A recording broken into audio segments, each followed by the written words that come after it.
So, remember, I was talking about kung ano yung mabenta naming artwork ngayon, which is the Manila OQA art.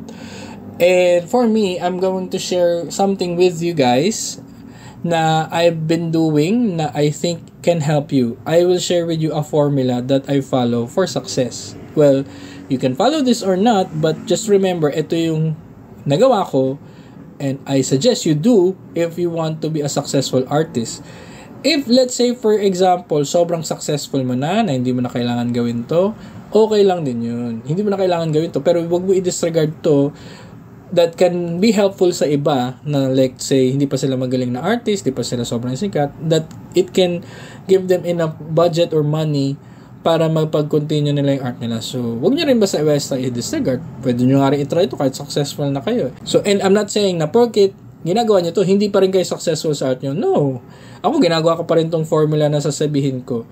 Not because hindi ako nakakabenta ng painting. It's because na hindi pa rin ako sobrang sikat na hindi na ako kailangan mag-painting ulit. Pero at the same time, meron na rin ako enough na nabibenta. Pero kailangan ko pa rin ito para may extra money ako. And then at least at the same time, I can also share my artwork with others. Okay? So, okay. What is this formula? I call this the art formula for success. Okay? Or let's just say the art formula for a successful full-time artist. And you can tweak that if you want.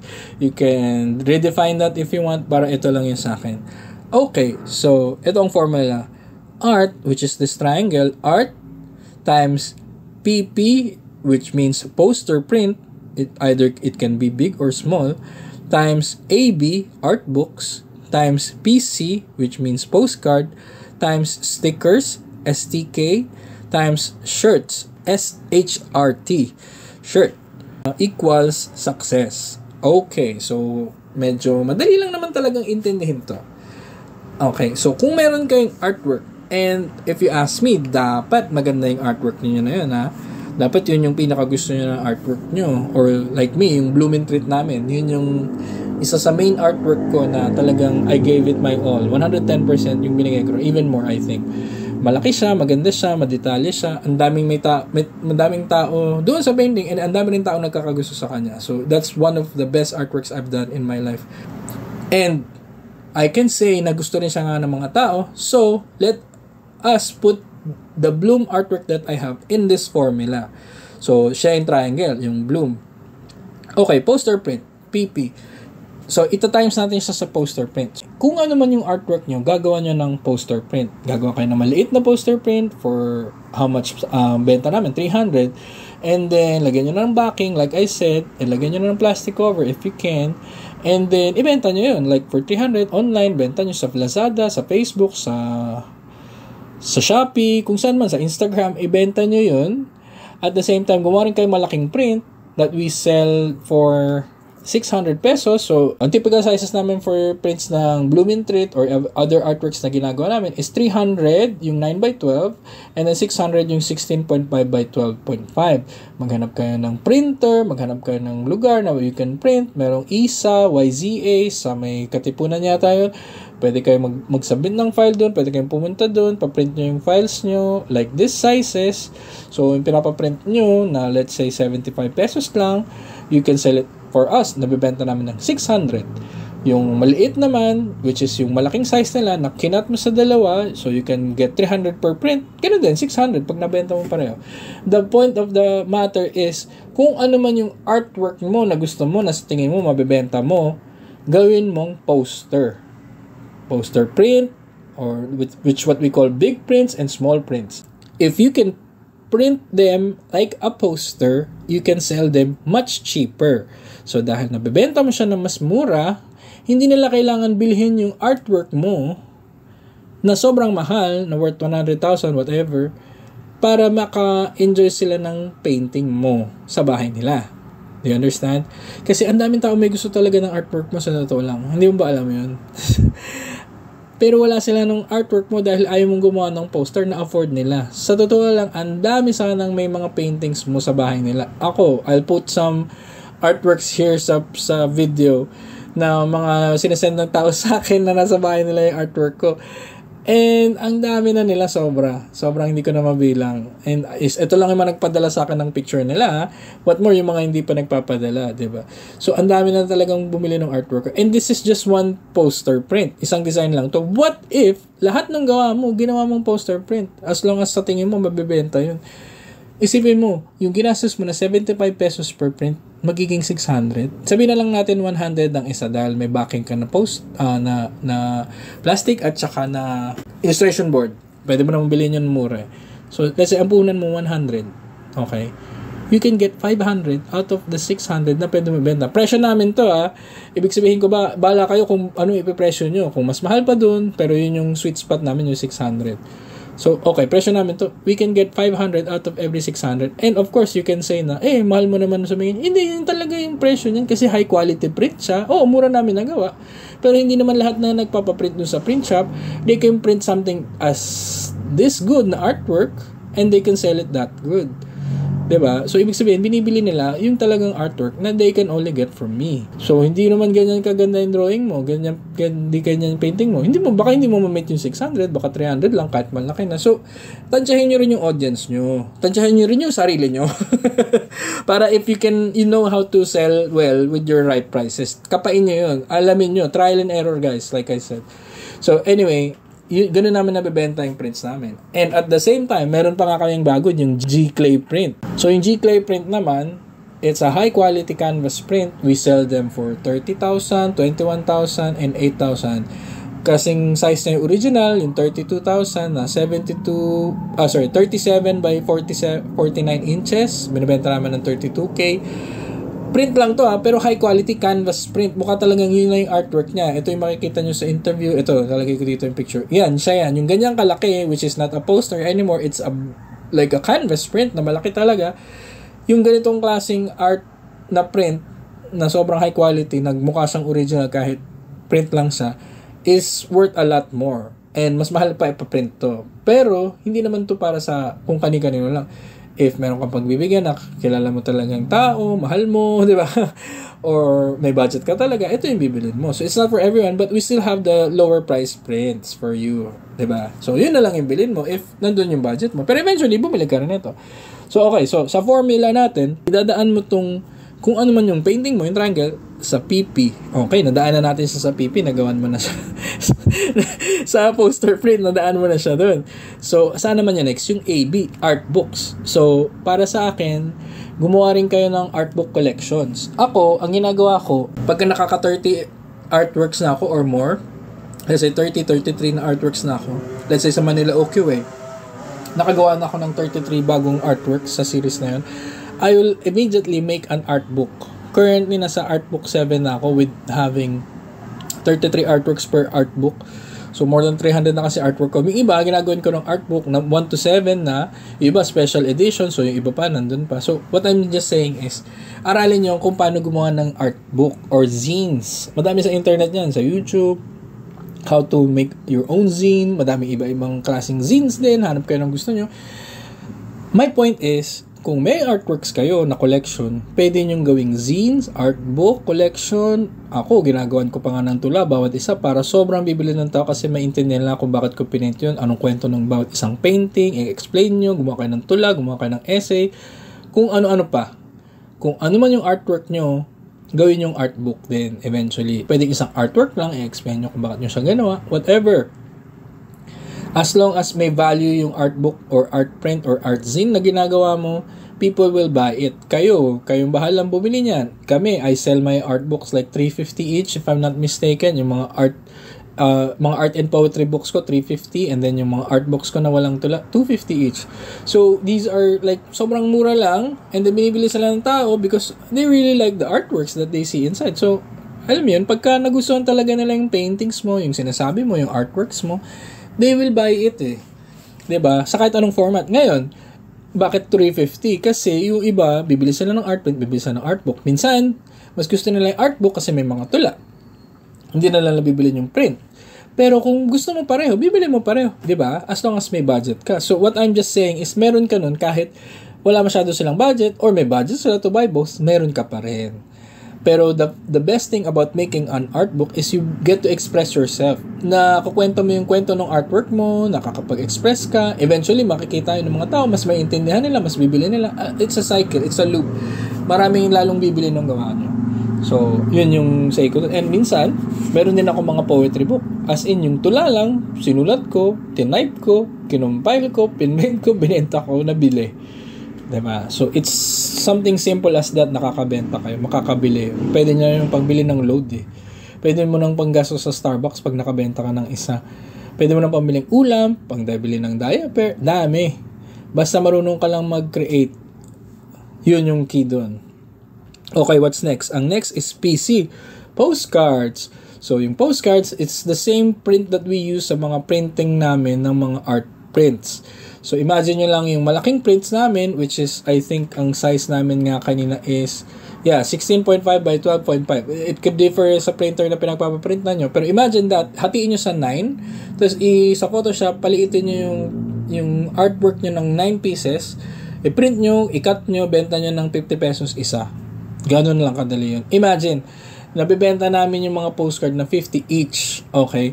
So, imagine if makabenta kami ng, let's say, 100 na bumili ng postcards niyo, na you sell 50 pesos each, may 5,000 na kayo. Pambayad na yun ng kuryente, ng tubig, ng lunch, ng breakfast, ng dinner, ng grocery. Di ba? So, if marami pa kayo lalong nabenta nun, and we sell a lot of those, actually, sobrang pinapamigay nga lang namin minsan yung postcard pag may binili sila sa amin. So, natutuwa sila. And if they want to buy, they can buy 50 pesos isa. Okay lang. Dapat kayong iniisip na paraan para ma-produce nyo yung artwork nyo at magkaroon ng tao, magkaroon ng interest yung tao sa ginagawa nyo. Dahil, hindi lang sila maganda, affordable pa. So, kayo lang bahala kung gusto nyo makabili ng something or makabili sa inyo sila ng something na medyo mura lang, hindi naman ganun kamahal. 'Di ba? Merong affordable na 50 pesos. And at the same time, eto, kung wala talaga kasi silang gadget at postcards lang ang binibili nila, huwag nyo rin maliitin yung tao na yun lang binibili. I-treat nyo sila as someone din na sobrang anong tao. Kasi kahit pa paano, yung iba nun, kinokolekta na lang talaga nila yung postcards namin eh. Parang gusto na talagang bilhin yun lang afford nila. Okay din yun. Kasi, di ba sa sari-sari store, may mga nagbibenta ng candy, nagbibenta ng soft drinks, di ba? Depende yun sa budget mo. Kung yun lang binibili nila, walang problema, benta nyo pa rin yun. Treat nyo pa rin sila as a client, a customer, just like everybody else. Huwag nyo silang maliitin. Kasi, may kasabihan nga na na-research ko sa isang art talk talking about selling your art. Sabi niya dun, the rich sell to the poor, but the poor sell to the rich. So, anong ibig sabihin niya dun? Ibig sabihin niya lang dun, yung mga poor na tao, kaya hindi sila makabenta kasi ang mahal ng binibenta nila. Sobrang mahal. Kaya walang bumibili, nahihirap sila. But if ang target mo ang poor, yayaman ka. Kita nyo Jollibee. Kita nyo yung mga sari-sari store. Kita nyo McDonald's. Hindi naman mamahalin yung pagkain nila. Afford mo naman, di ba? Pero bakit yung mayaman lalo sila? Kasi mas maraming mahirap kaysa sa mayaman. Hindi dahil pinapirano may mayaman, dahil binibigyan mo ng magandang service yung mahirap kahit mahirap lang sila. Di ba?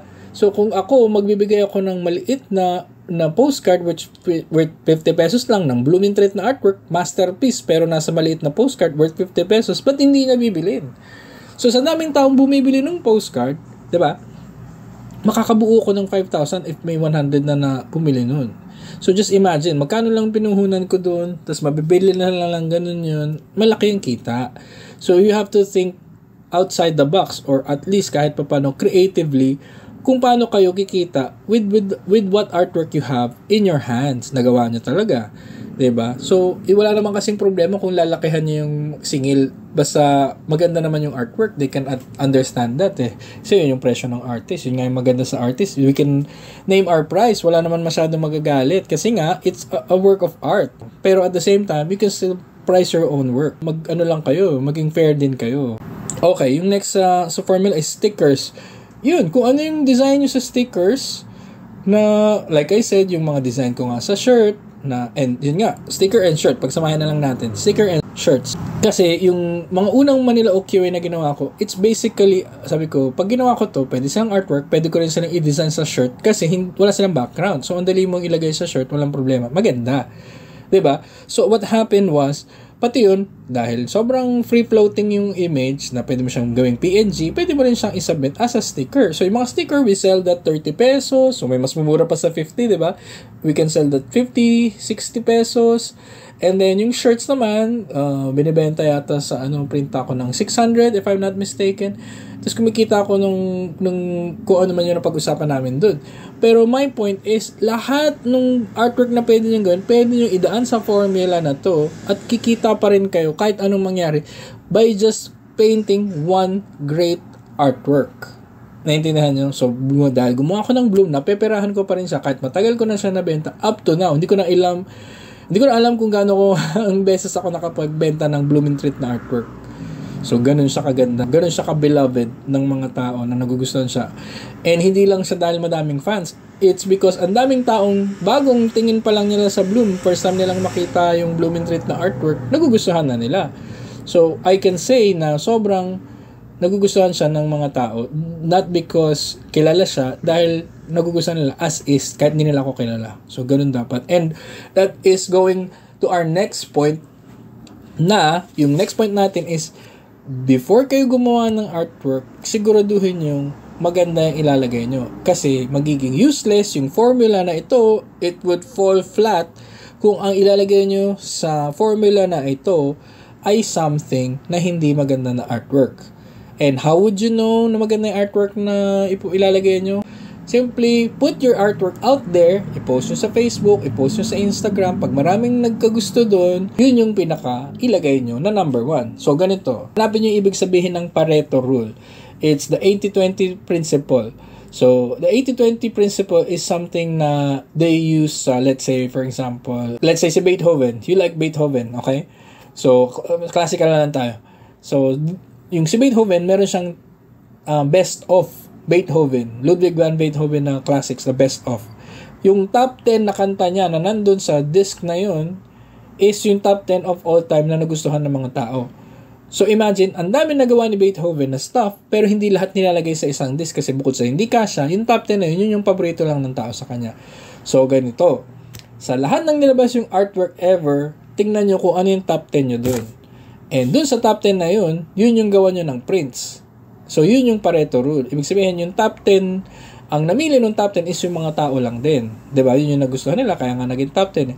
And yung mga naging top 10 na songs ni Beethoven, yun yung Pareto rule. Yun yung 20% ng 80-20. Yung 80%, yun yung hindi masyado nagustuhan ng tao. Pero ang dami nila, mas marami sila. Pero yung konting nagustuhan ng tao, yung 20% na yun, yung 10 songs niya, yun yung nagpakilala kay Beethoven sa masa.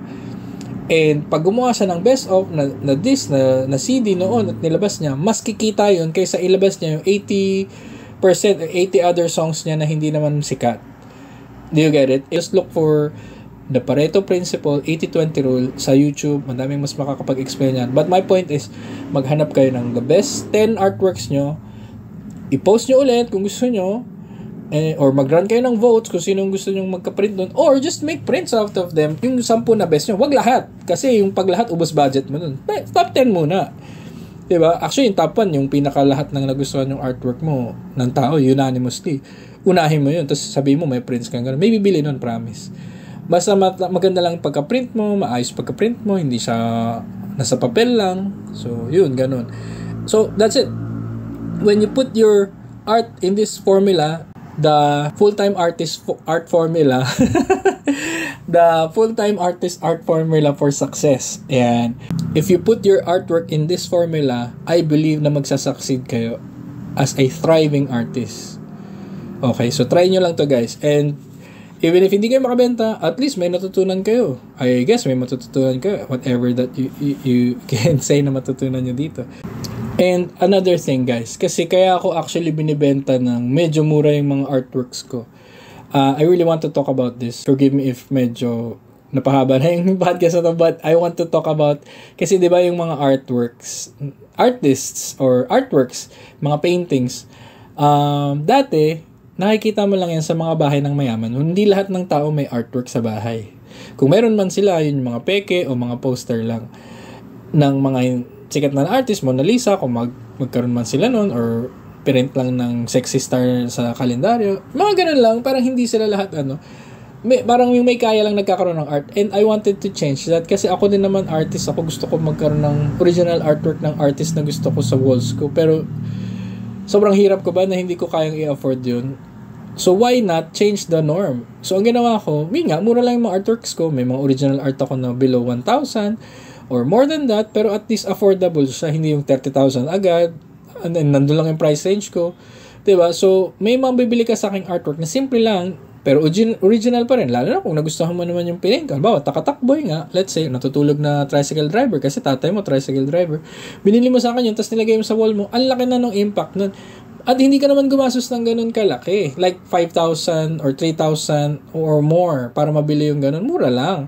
So my point is, gusto ko kasing ipinta or gusto ko kasing makabili din yung mga taong mga pinipinta ko. So kung magtataho yan, gusto kong pag nakita niya magtataho yung artwork ko sa event, sa exhibit, or sa labas, kung saan man, nakita niya, magtataho kasi ko, bibilin ko to, magkano lang to mabibili niya. Kahit nga hindi original art, kahit print lang magtataho, 300 lang, bibilin ko. Postcard ng magtataho, 50 pesos, bibilin ko.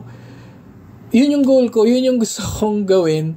Kaya mura yung mga artworks ko. And it sounds like parang ang drama mo naman, Maris. And I don't believe that. Kasi if you have a goal or something like that, meron kayong vision, mission, meron kayong parang goal na to be able to sell art for those you paint, 'di ba? And afford nila, napaka-noble thing nun. And I'm not saying na, isipin nyo noble ako. Hindi yun. It's more about something na pinapaintindi ko sa mga artists na huwag kayo masyadong selfish sa artwork nyo. Maging kayong, maging tao din kayo. Alam mo yan? Maging tao kayo to be able to appreciate art and to be able to price your art properly. And isipin nyo rin yung ibang tao na hindi lang porket mayaman, yun lang bibentahan natin, di ba? Ika nga nung sinabi kanina nung isang YouTuber, the rich sell to the poor sell to the rich. So, kabaligtaran pa yung mangyayari. Hindi dahil nagbebenta ka lang sa mayaman, yayaman ka. No, pag nagbebenta ka sa mahirap, sa masa, mas lalo kang kikita ng pera. Kasi nga, yun yung hindi nare-realize ng mga tao. Yung iba gusto lang magpaka-hype, gusto lang mayaman yung bumibili sa work nila, so mahalan nila.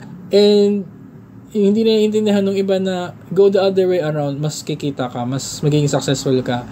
And mas ma-appreciate ka pa ng mga tao. So, I just wanted to put that out there. Kasi nga, hindi ko nakikita yun sa iba. And at the same time, namamahalan pa ako dun sa artwork na iba. Gusto ko na sanang bilhin, pero ang mahal, hindi naman justified. And even then, kahit mahal yung original, why not produce prints? Para nga sa mga may mga tight budget lang na budget.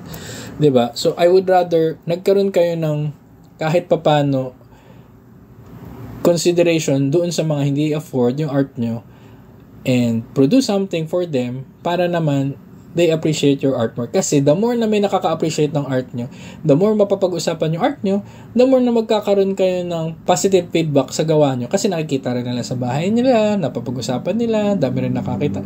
So it's more of just being able to give back.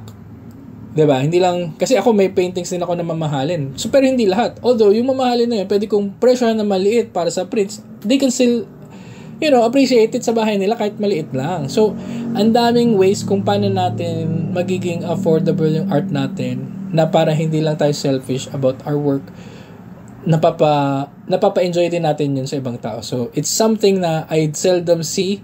And actually, may dami na rin gumagawa nito eh. So, for me, sa totoo lang, ito yung dapat natin gawing lahat. Kasi kahit papaano, you can say na, sell out ka kasi nagbebenta ka na ng prints. No, actually, I'm just trying to spread my work for everyone who wants to see it in their own homes, 'di ba? So mas magandang sabihin yun kaysa sabihin na mukha kang pera. Well, of course, I want some money to pay for the rent. Pero hindi ko naman pineperahan lahat. Same price lang naman lahat ng prints ko.